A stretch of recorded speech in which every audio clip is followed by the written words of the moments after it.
Listen, when we're celebrating the fact that it's 7 degrees, Oh no. It's 11. It's 11, but feels like 9. bring me the beach chair. It was such hard days of shooting. It was wet, it was muddy. I'm rolling in that mud. Give me a hat. I'm going down.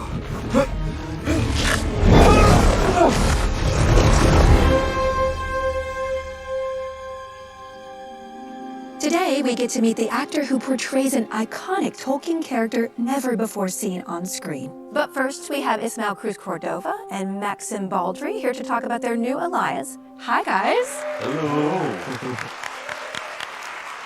Can you tell us how it felt to be back for season 2, Ismael? You know, I've never actually done a season 2 of anything, so it was such a profound experience to know your character and just to take it even deeper. Yeah. Maxim? Well, there's always like a little bit of apprehensiveness as well, tinged with excitement, because you never quite know where your characters are going. So we always get these scripts, and then we go, "What's happening?" And it's like Christmas, but every time you get a script. I was gonna say, you got a script?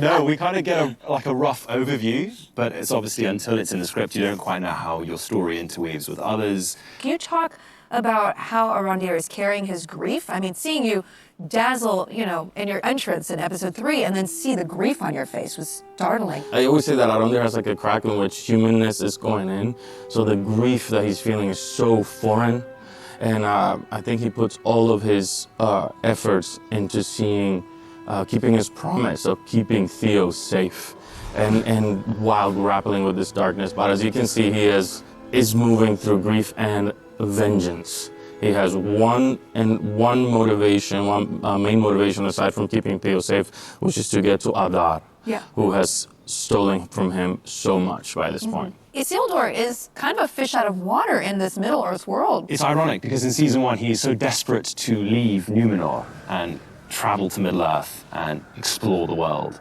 And in season 2 he realizes what he's left behind. And it's kind of a story for him of realizing what home means to him and is desperate to go home. I didn't quite know that we were going to have so much to do. So that was such a I was nervous surprise. about it. You were nervous about working with him? Is he a diva? No. We know each other, like, we hung out with each other quite a bit in first season, but that's like, we are very different from our characters. So our interactions, I just didn't know how it was gonna go. But it was actually great. We had a great time. I mean, he's a goofball. You're like a goofball in real life. I'm about to do something very serious, and Maxim was in the side, like going, playing his like air bass, and it would break with all that heaviness.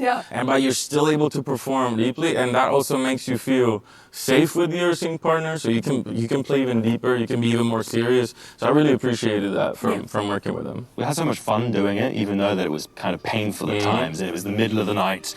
At times it was snowing, and we just had a sense of humor about it, and we kind of indulged ourselves in laughing as well as working, and I think that makes it so much more pleasurable. I look up to Ismael. He's a powerful on-screen presence. Has inspired many, including myself. Listen, I'm not mad at that. We have to talk about this giant mud trap monster sequence because, again, how fantastic was the experience and how much mud was there? There was a lot of mud. It wasn't fantastic. It took a while to decrust after the mud. I mean, they sold it to us, but I don't know whether the makeup department told you, but they were like, oh, it's going to be like mud clay, so it's going to be like a bath. Like a spa? Yeah, like a spa bath. Don't think it was necessarily. Okay, Ismael, hypothetical question. If Arondir had been in Elrond or Gil-galad's shoes, would he have kept the rings or destroyed them?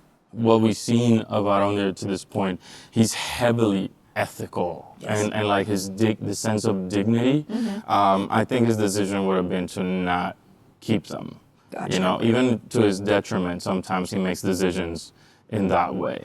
So I like to think that he wouldn't have. I personally would have. Ismael would have kept the rings. Ismael. Well, Maxim, I'm sorry I can't ask you about your character decision in this. Thank you so much for being here. I really appreciate it. It's been a wonderful season watching you guys grow. Thank you Honestly. so much. Thank you.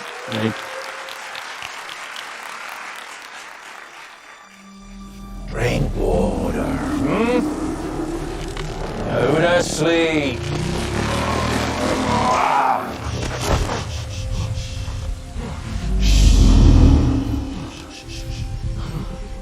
Who are you? Been a while since I've been called much of anything, but back in the Withy window, folk used to call me Bombadil. Tom Bombadil. Let's welcome episode 4 directors Louise Hooper and Senna Omri, plus Tom Bombadil himself, Rory Kinnear. Hello there. Hello.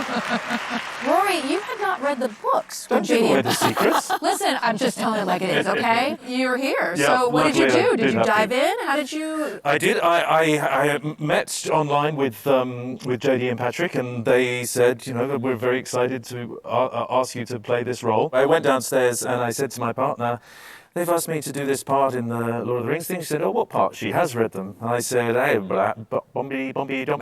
And she said, do you mean Tom Bombadil? You know, that's my favourite character in the whole of the trilogy. I said, well, I better do it then. Yes. And that was the story. That was what led me to it. So I then went and got, obviously, into the books and saw what a wonderful character it was and what potential it has in this sort of new telling of the story as well. Why do you think it took so long for Tom Bombadil to make it to the screen? I think it was wonderful within the world that JD and Patrick are creating. They knew that here was this character so rich in potential for driving the narrative forward. Senna, what did you think? I mean, you had scenes with Tom Bombadil as a character. How do you approach that kind of, world building in a way?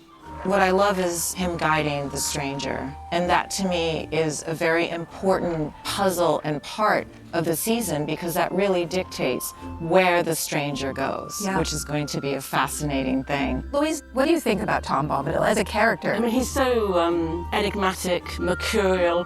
He's really hard to pin down. And that embodiment of nature is just so important to us. And so we had this really arid desert where everything's been destroyed, but there around him, he sort of emanates this sort of fecundity and fertility.